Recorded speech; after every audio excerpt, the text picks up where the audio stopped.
So when you were at 19 and things got crazy, Mhm. I don't think you said his name, or I forgot it. I'm not sure. But in that situation, do you have advice for parents with adult children that might be in a similar situation where they're starting to fade quick? Is there anything anyone could have said to you during that time you think that might have been helpful? I don't know. When my girls turned 19, they're now 32 and 30, and when they turned 19, it was a real eye-opener for me. I thought, "Oh my goodness, I can't imagine what my parents thought." They had moved when I was 18, and we were living out in Lubbock, and they had moved. My dad got promoted, and they moved to Houston when I was in my first semester at Texas Tech, and that's when I met the man that I would marry. And they came back. They were gonna move back to Lubbock, and they came to look for a house, and I told them, "We're getting married tomorrow." And because they had asked me when they were moving back, when they found out they were moving back, they asked if they should look for a four-bedroom house, was I going to move back in with them? What they didn't know was that I was living with this man. And it was easy to hide that lie when I was in Lubbock and they were in Houston. It was not gonna be easy to hide that lie when they were in Lubbock and I was in Lubbock. And I didn't know how to solve that issue, and there was a little part of me that thought, "Okay, it's time to call it quits on this relationship, move back in with them, let's slow down a minute and figure this out."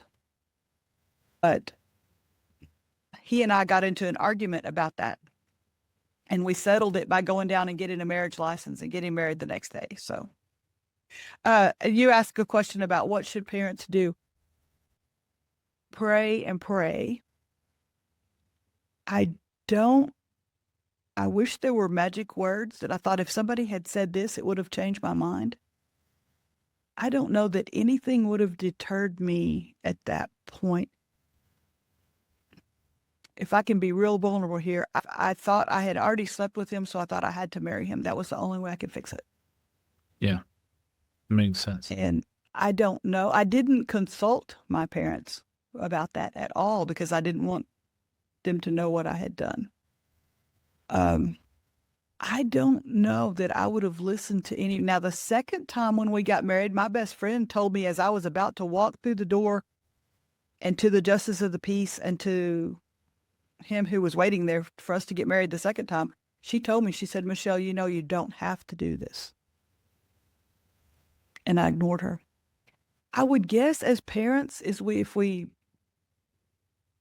do our best to teach them as they're growing up how to follow Jesus and how to walk with him and how to look for a spouse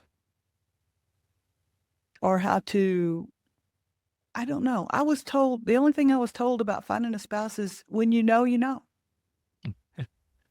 Yeah. Make sure you marry a Christian, and when you know, you know.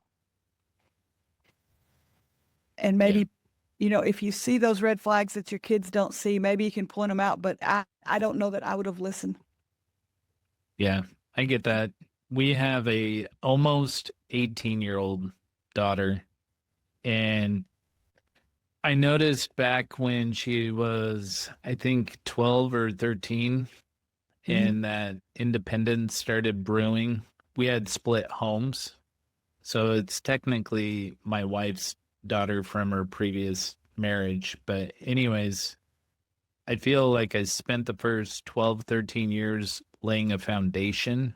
Mhm. And then through the teenage years, it's a process of letting go a little more every year. And it's more like a life coach that Yeah. checks in with you, gives recommendations, but it's more like, okay, ball's in your court and you got to apply what we've been training Right. you and teaching you all your life and let her fall down. Yeah, and I lean on that verse in Proverbs that says, "Train up a child in the way he should go, and when he's old, he will not depart from it." It doesn't say how old, um, Right. but also we had a workshop at our church that there was an author and speaker there that was talking about how to deal with your adult children.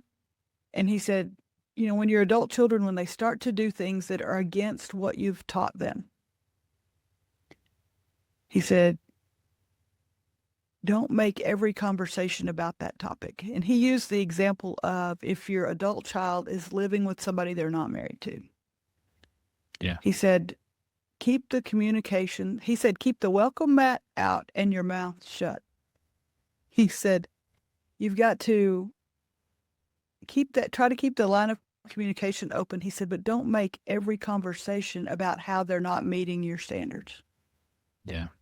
He said, they know. Good.